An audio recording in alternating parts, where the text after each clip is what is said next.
Ce qui m'a plu chez la formation Jarvis, eh ben, déjà, c'est la force humanitaire de Eric Kanda. Ce monsieur a été capable de voir, je pense, l'être humain chez nous tous.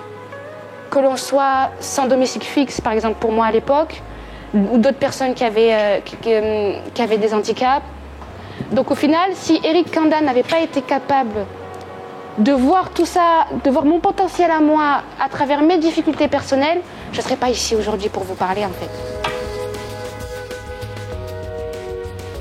Alors j'ai entendu parler de Jarvis via Riyad Salem, qui était mon président et mon capitaine d'équipe quand je jouais à Paris Capsa au basket handisport. J'ai appris une certaine rigueur, ce qui n'est pas évidente.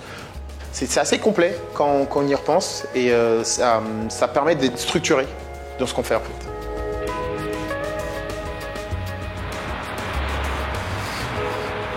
Cette formation m'a appris beaucoup. Je sortais déjà, moi, d'une formation de 2 ans de monteur et de technicien. Et par le biais de Jarvis, j'ai pu mettre en œuvre tout ce que j'avais appris. J'ai toujours voulu bosser dans l'audiovisuel. Je m'étais renseigné avant, mais c'était très compliqué de rentrer dans les écoles audiovisuelles parce que c'était sur dossier, c'était assez fermé. Et en plus, moi, je venais de quartiers dits sensibles dans le 93, donc c'était un peu plus compliqué encore, plus le handicap. Donc c'était vraiment une chance pour moi, quoi. Et j'ai eu du coup 4 entretiens chez France Télévisions et j'ai commencé par un stage qui a duré à peu près 2 mois et demi, que j'ai transformé en BTS en alternance et en images.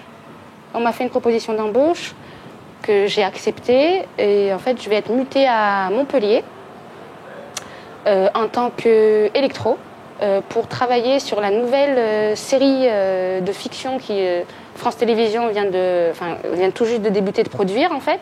Donc là je suis contente parce que je change carrément de filière, je passe de la télévision à la fiction, ce qui était mon objectif. J'ai pu commencer par un stage à M6 en autopromo, donc monter des bandes annonces. Et ensuite, tout s'est enchaîné très très vite.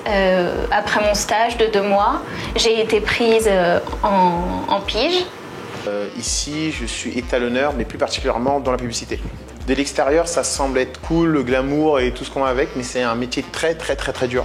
Ça peut être très physique pour certains postes, mais c'est ça peut être dur nerveusement, donc il faut de la patience et du travail. Et je pense que ça paye. Et c'est même pas je pense, la preuve en est, c'est que ça paye.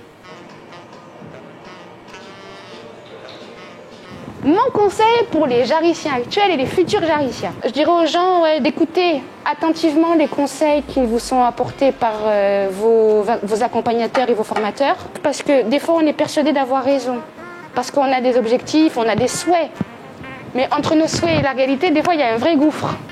Et donc il vaut mieux y aller petit à petit, y aller au fur et à mesure, et écouter les conseils de ceux qui ont le plus d'expérience. Moi, Jarvis, ça m'a vraiment apporté énormément. Ça m'a remis le pied à l'étrier. Ça m'a confortée dans le métier que je voulais faire depuis toujours. J'ai toujours voulu être monteuse. Je suis monteuse. En grande partie grâce à Jarvis.